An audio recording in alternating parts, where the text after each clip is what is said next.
Hi friends, ఈరోజు దొండకాయ కొబ్బరికూర fry ఎలా చేయాలో చేసి చూపిస్తాను. కొత్తగా ఎవరన్నా చేసేవాళ్ళంటే మన వీడియో పూర్తిగా చూడండి, మీకు అర్థమయ్యేలా చూపిస్తాను. పాన్ ఎడికిన తర్వాత 5 టేబుల్ స్పూన్ ఆయిల్ వేసుకోవాలి. ఆయిల్ కొంచెం ఎక్కువ వేసుకోవాలండి. ఒక వెల్లుల్లిపై రేఖలుగా చేసేసుకోవాలి. ఫ్రై ఇలా చేస్తే ఇష్టం లేని కూడా బాగా తింటారండి.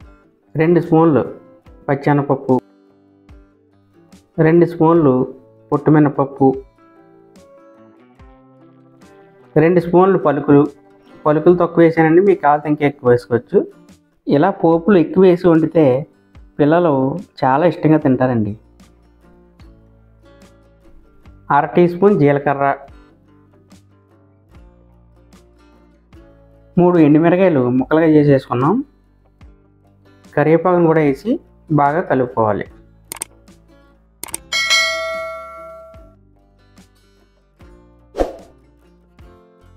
సన్నగా తరిగి పెట్టుకున్న దొండకాయ ముక్కలు కూడా వేసుకోవాలి. ఈ దొండకాయ కూర అంటే చాలామందికి ఇష్టమండి. అలాగే దొండకాయ కూర ఇష్టం లేని వాళ్ళు కూడా చాలామంది ఉన్నారు. 1/2 టీ స్పూన్ పసుపు వేసుకోవాలి. దొండకాయ చూడటానికి చిన్నగా కనిపించినప్పటికీ ఇందులో పీచు పదార్థం పుష్కలంగా ఉంటుంది.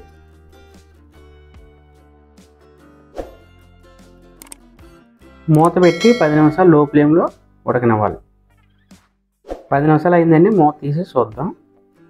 ఓకే, చూసారు కదా, బాగానే ఎగింది. ఇప్పుడు అటు ఇటు కలుపుకున్న తర్వాత ఉప్పు కారాలు కూడా వేసేసుకుందాం. 1 స్పూను సాల్ట్ వేసుకోవాలి. కొద్దిగా సాల్ట్ తక్కువే పడుతుందండి, ఎందుకంటే దొండకాయ కొంచెం సాల్టీగా ఉన్నట్టు అనిపిస్తుంది. ఫ్రై కాబట్టి తక్కువే పడుతుంది. కావాలంటే మళ్ళీ వేసుకోవచ్చు. ఒకసారి తక్కువ వేసుకొని చూడండి ఎప్పుడైనా జర సాల్ట్ వేసినప్పుడు. ఇప్పుడు కొబ్బరి తురుముని వేసుకుందాం అండి. ఈ కొబ్బరి తురుము ఒక కొబ్బరికాయకి, చిన్న మీడియం సైజ్ కాయ అయితే మీకు 1 కప్పు కొబ్బరి తురుము అవుతుంది. కొబ్బరి తురుము కూడా కొద్దిగా బాగా వేగిన తర్వాత ఇప్పుడు 1 స్పూను కారం వేసుకుంటున్నాం.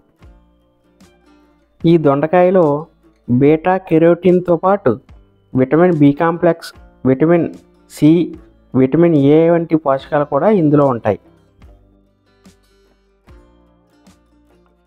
మూత పెట్టి 2 నిమిషాలు లో ఫ్లేమ్లో ఉడికించుకోవాలి. 2 నిమిషాలు అయిందండి, మూత తీసి చూద్దాం. ఇందులో ఉండే పీచు పదార్థం వల్ల ఆహారం త్వరగా జీర్ణం అవుతుంది. అంతేకాకుండా రక్తంలోని చక్కెర స్థాయిని కూడా అదుపులో ఉంచుతుంది. ఫ్రై చూసారా ఫ్రెండ్స్, ఎంత బాగా కనిపిస్తుందో. ఇప్పుడు ఒక సర్వింగ్ బౌల్ తీసి సర్వ్ చేసుకోవాలి. ఫ్రెండ్స్, దొండకాయ చాలామంది ఇష్టంగా తినరు, కానీ ఇలా చేసి పెడితే కనుక చాలా ఇష్టంగా తింటారు. అలాగే మా వీడియో ఎంతసేపు చూసినందుకు ధన్యవాదములు. ఫ్రెండ్స్, ఒక్క లైక్ చేయండి, మీ ఫ్యామిలీ మెంబర్స్కి షేర్ చేయండి. Thank you friends.